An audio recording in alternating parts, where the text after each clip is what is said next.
Artificial intelligence यानी AI, ये दो शब्द आजकल हर जगह हैं। ऐसा लगता है जैसे ये कोई नई चीज हो, पर इसकी कहानी सदियों पुरानी है। एक ऐसी कहानी जिसमें एक पादरी है, एक कोड ब्रेकर है और एक ऐसा भविष्य है जिसके बारे में हम सोच भी नहीं सकते। तो चलिए एआई के इस पूरे सफर को शुरू से समझते हैं, इसके हैरान करने वाले अतीत से लेकर इसके अनजाने भविष्य तक। तो इस सफर में हम सबसे पहले उन गुमनाम हीरो से मिलेंगे जिन्होंने एआई का बीज बोया। फिर ये समझने की कोशिश करेंगे कि आखिर एक मशीन का दिमाग काम कैसे करता है। हम देखेंगे कि कैसे इसकी ताकत में अचानक एक विस्फोट हुआ, और आखिर में बात करेंगे उन खतरों की जो शायद इसके बेकाबू भविष्य से जुड़े हो सकते हैं। एआई की कहानी सुनकर लगता है कि किसी बड़ी सी मॉडर्न लैब में शुरू हुई होगी, है ना? पर नहीं, इसकी शुरुआत हुई दो ऐसे लोगों के दिमाग से जिनके बारे में शायद ही कोई सोच सकता है, एक पादरी और एक कोड ब्रेकर। जरा सोचिए, एक तरफ 18वीं सदी का एक फलसफा और दूसरी तरफ 20वीं सदी में जंग के दौरान हुआ एक आविष्कार। इन दोनों के बीच लगभग 200 साल का फासला है, लेकिन आज का पूरा एआई इन्हीं दो मजबूत पिलर्स पर टिका है। थॉमस बेयर्स ने एक बहुत ही कमाल की बात कही थी। उन्होंने कहा कि देखो, ज्ञान कोई पत्थर की लकीर नहीं होता। जैसे जैसे हमें नई जानकारी मिलती है, हमारी समझ बदलती है और बेहतर होती जाती है। आज हर एआई मॉडल इसी एक सिद्धांत पर काम करता है। एक अंदाजा लगाओ, नए डेटा से सीखो और अपने अंदाजे को सुधारते जाओ, बस। फिर 200 साल बाद आए एलन ट्यूरिंग। उन्होंने बेज के आइडिया को एक मशीन के अंदर डालने की सोची, और दूसरे विश्व युद्ध के बीच उन्होंने वो एक सवाल पूछा जिसने सब कुछ बदल दिया। क्या एक मशीन काम कर सकती है? मतलब सिर्फ हिसाब किताब नहीं, बल्कि सोच समझकर कोई एक्शन ले सकती है। यहीं से असल में आर्टिफिशियल इंटेलिजेंस का जन्म हुआ। और ये सिर्फ कोई थ्योरी बनकर नहीं रह गया। ट्यूरिंग ने बॉम्बे नाम की एक विशाल मशीन बनाई जिसने नाजी जर्मनी के कभी न टूटने वाले एनिग्मा कोड को तोड़ दिया।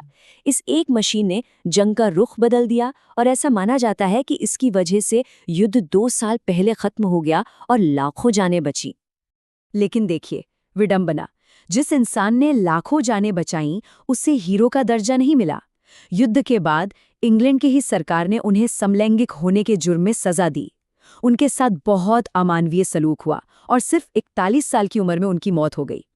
दशकों बाद 2013 में रानी ने उनसे माफी तो मांगी, पर तब तक बहुत देर हो चुकी थी। तो ट्यूरिंग के उस एक सवाल से लेकर आज के एआई तक हम कितना आगे आ चुके हैं? आखिर ये चीज काम कैसे करती है? चलिए थोड़ा आसान भाषा में एआई के दिमाग के अंदर झांककर उसे समझने की कोशिश करते हैं। मान लीजिए आप जंगल में हैं और अचानक सामने एक शेर आ गया। क्या होगा? आंखें देखेंगी, दिमाग को सिग्नल जाएगा, लाखों छोटे छोटे न्यूरॉन्स एक दूसरे से बात करेंगे, पुरानी यादें खंगालेंगे और दिमाग एक फैसला लेगा, भागो। बस दिमाग के इसी कनेक्शंस के जाल को कहते हैं न्यूरल नेटवर्क। एआई ने ठीक इसी की नकल की है, बस उसके न्यूरॉन्स सिलिकॉन के बने। और एक मशीन सीखती कैसे है? इसके लिए पीके फिल्म से अच्छा उदाहरण हो ही नहीं सकता। याद है वो सीन, पीके चर्च में नारियल लेकर जाता है और उसकी पिटाई हो जाती है। ये क्या था? ये था एक एरर, एक गलती। फिर वो देखता है कि अरे यहाँ तो वाइन चढ़ती है। ये क्या था? ये था नया डेटा। तो बस गलती की, फीडबैक मिला और सीख लिया। मशीन लर्निंग बिल्कुल बिल्कुल ऐसे ही काम करती है। कई सालों तक ना ये सीखने की प्रक्रिया बहुत धीरे धीरे होती थी, लेकिन फिर अचानक 3 चीजें एक साथ हो गईं। हमारे पास आ गए बहुत तेज कंप्यूटर्स, इंटरनेट से मिला बेहिसाब डेटा और पहले से कहीं बेहतर एल्गोरिदम। और जब ये तीनों मिले तो हुआ एक धमाका, जिसे हम कहते हैं इंटेलिजेंस एक्सप्लोजन। ये धमाका हमें दिखा 1997 में, जब आईबीएम के डीप ब्लू ने चेस के वर्ल्ड चैंपियन गैरी कैस्परोव को हरा दिया। फिर 2011 में आईबीएम के ही वॉटसन ने इंसानी भाषा की बारीकियों को समझकर जपडी जैसा मुश्किल क्विज शो जीत लिया। और फिर 2020 के बाद तो जीपीटी जैसे मॉडल्स ने यह ताकत हम सबके हाथों में दे दी। एक पूरी की पूरी क्रांति ही शुरू हो गई। लेकिन इस सारी तरक्की के बीच रुककर ये सोचना भी बहुत जरूरी है कि एआई की हदें क्या हैं, और इससे भी जरूरी कि हमें डरना किस बात से चाहिए। देखिए, एआई रिसर्च का जो सबसे बड़ा सपना है वो है एजीआई बनाना, यानी आर्टिफिशियल जनरल इंटेलिजेंस। एक ऐसी मशीन जो इंसानों की तरह सोच सके, कुछ भी सीख सके, कल्पना कर सके। मतलब सिर्फ एक काम में एक्सपर्ट ना हो, बल्कि हर काम में माहिर हो। और एक बात साफ करनी जरूरी है, ऐसा एआई अभी तक नहीं बना है। हम अभी इससे बहुत दूर हैं। और हम दूर क्यों हैं? इसकी एक बड़ी वजह है कॉमन सेंस की कमी। सोचिए, दो दोस्त मजाक में एक दूसरे को कहते हैं, आज तो तुझे जान से मार दूंगा। हम सब समझते हैं कि ये एक मजाक है, पर एआई वो इसका सीधा सीधा मतलब निकालेगा। वो हमारे इमोशंस, हमारा कल्चर, हमारे इरादे, ये सब नहीं समझता। और यही सबसे बड़ा फर्क है। और कमाल की बात देखिए, कॉमन सेंस की इतनी कमी के बावजूद हम एआई को क्या क्या सिखा रहे हैं। ऑटोमेटेड हैकिंग, डीप फेक बनाकर गलत खबरें फैलाना, साइबर अटैक करना, यहाँ तक कि केमिकल और बायो वेपन बनाना भी। ये सारी क्षमताएं एआई को एक दो धारी तलवार बना देती हैं। और यही बात हमें कहानी के सबसे आखिरी और शायद सबसे डरावने हिस्से की तरफ ले जाती है।